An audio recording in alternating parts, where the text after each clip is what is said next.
Très cher ami, bonjour.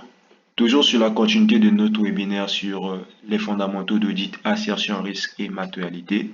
Aujourd'hui, nous allons aborder ce volet sur des risques. Alors, nous allons parler des risques d'audit. Il est important déjà d'appréhender la notion de risque. Qu'est-ce que c'est un risque? Vous savez, les entreprises se fixent généralement des objectifs clairs avant de se lancer. Maintenant, ces objectifs-là vont servir de guide pour orienter leur activité et mesurer leur succès. Ces objectifs peuvent être stratégiques, financiers, opérationnels, marketing, sociétaux ou environnementaux. Cela peut être facultatif, sociétaux ou environnementaux. Mais seulement, il y a une chose qui s'oppose, c'est que il y a quelque chose qui peut compromettre l'atteinte de ces objectifs-là. Et cette chose, ok, est appelée risque. Les risques, ce sont donc des événements qui peuvent se produire, ok, qui peuvent porter atteinte à ces objectifs-là. Les risques, c'est la probabilité qu'un événement ait des impacts négatifs sur l'atteinte des objectifs. Alors, quelle est la posture de l'entreprise par rapport à ces événements-là? L'entreprise essaiera donc de mettre en place des mesures spécifiques, ok, pour éliminer, pour réduire ou encore pour limiter ou encore pour atténuer ces risques-là au vu d'atteindre les objectifs qui se sont fixés. Voilà un peu comment on peut appréhender la notion de risque. Alors, les fondamentaux du modèle de risque. Le risque d'audit est fonction de trois éléments. Le risque d'audit est fonction de trois variables exogènes. Nous avons le risque inhérent, le risque de contrôle et le risque de non-détection.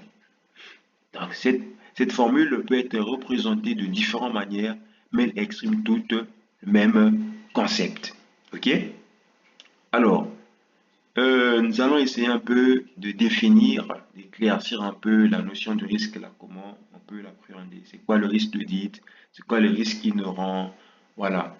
Ok, c'est quoi le risque lié au contrôle et c'est quoi le risque de non-détection? Alors, c'est quoi le risque d'audit? Vous savez, le commissaire aux comptes ou encore l'expert comptable doit formuler une opinion sur les comptes.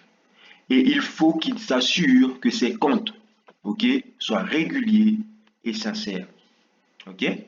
Donc c'est ça l'objectif de l'audit financier comme on venait de le dire. Donc l'auditeur, lui, il doit formuler une opinion sur les comptes. Mais non, il doit dire si ces comptes ne comportent pas d'anomalies significatives. Maintenant, on parlera d'assurance élevée, mais pas absolue, parce qu'il y a des limites en audit. Ok? On parlera d'assurance raisonnable afin de limiter ce risque d'audit.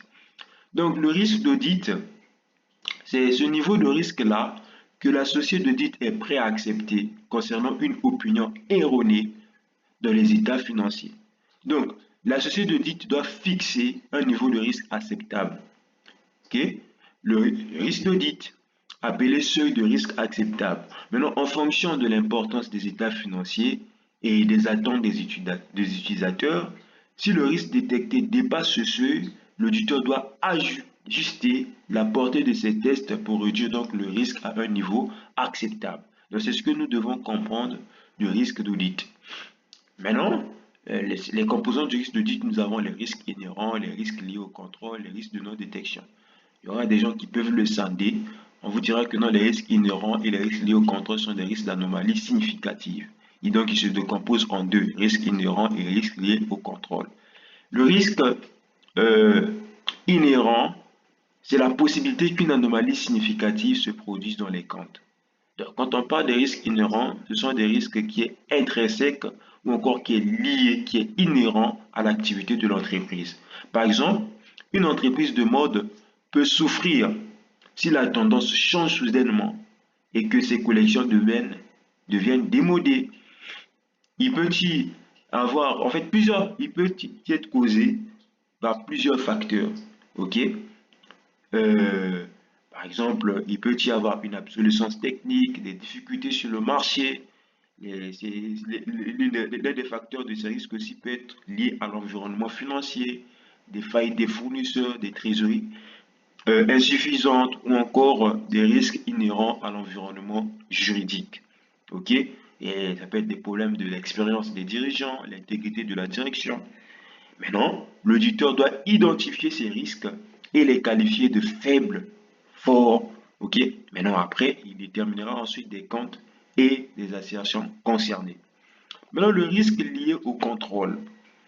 Le risque lié au contrôle est le risque qui correspond, au risque qu'une anomalie significative ne soit ni prévenue ni détectée par le contrôle interne, donc non corrigée en temps voulu. Le risque lié au contrôle, il s'agit du risque que la performance du contrôle interne ne soit pas suffisante pour identifier, de potentielles anomalies. Donc, l'auditeur peut évaluer grâce à des revues de contrôle interne, il va déterminer également des comptes et des assertions, sur ces anomalies-là. Il va essayer donc de voir, l'étendue du problème sur ces assertions-là et ces comptes. Maintenant, le risque de non-détection. Le risque de non-détection, c'est un risque qui est propre à la mission d'audit. Il correspond au risque que le commissaire aux comptes ne parvienne pas à détecter des anomalies significatives. Maintenant, existe-t-il une relation entre les risques inhérents liés au contrôle d'une part et les risques de non-détection? Donc, nous allons essayer de voir cela. Bien sûr, vous avez ici une matrice qui a été établie par l'IFAC et reprise par l'Ordre des compagnies nationales des commissaires aux comptes. Vous avez dans cette matrice, vous voyez apparaître ici les risques inhérents et les risques liés au contrôle. Il y a une relation inverse entre d'une part le risque de non-détection, et d'autre part le risque inhérent et le risque lié au contrôle.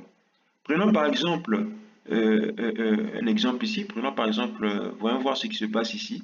Ici, lorsque le risque inhérent, et le risque lié au contrôle sont élevés, il va donc falloir fixer un niveau de risque de non-détection faible. Vous avez vu ici minimum.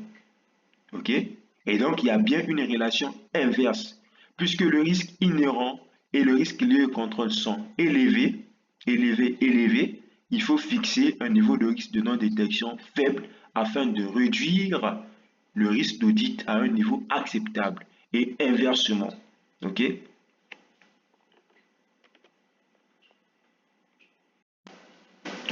Maintenant, lorsque le risque inhérent et le risque lié au contrôle sont faibles, on peut accepter un niveau de risque de non-détection maximum, donc élevé, tout en réduisant le niveau de risque d'audit à un niveau acceptable. Donc, nous avons vu par là que non, les risques liés au contrôle et les risques inhérents d'une part et les risques liés de non-détection, fonctionnent inversement, ont une relation inverse. Maintenant, nous allons essayer de voir ça un peu. Nous avons un cas pratique ici. Nous allons essayer d'expliquer tout cela. Ici, nous avons une entreprise A. Lorsque le niveau de risque inhérent et le niveau de risque lié au contrôle sont élevés, comme vous pouvez le voir ici illustré, cela veut dire que non, l'entreprise a accru les erreurs dans les états financiers. Maintenant, ici, vous avez une entreprise B. Lorsque les risques liés inhérents et les risques liés au contrôle sont faibles, cela veut tout simplement dire qu'il y a un risque réduit d'erreur. Maintenant, entre ces deux entreprises A et B, qui doit fournir plus d'efforts dans ces audits? Dans le cas de l'entreprise A, nous avons vu ensemble que non, il y a un risque élevé. Ce qui veut dire que non, il y a une présence accrue des erreurs dans les états financiers. Donc ici, l'auditeur doit fournir davantage d'efforts pour détecter toutes les erreurs potentielles. Donc l'étendue de ses tests ou encore de son travail sera élevée. Maintenant, cela implique un risque de non-détection faible. Donc, faible probabilité de manquer une erreur. Donc, il va concentrer plus son travail. Il va augmenter ses tests. Donc, c'est ce que nous devons comprendre par là. Maintenant, ici, lorsqu'on prend le cas de l'entreprise B, il y a un risque faible.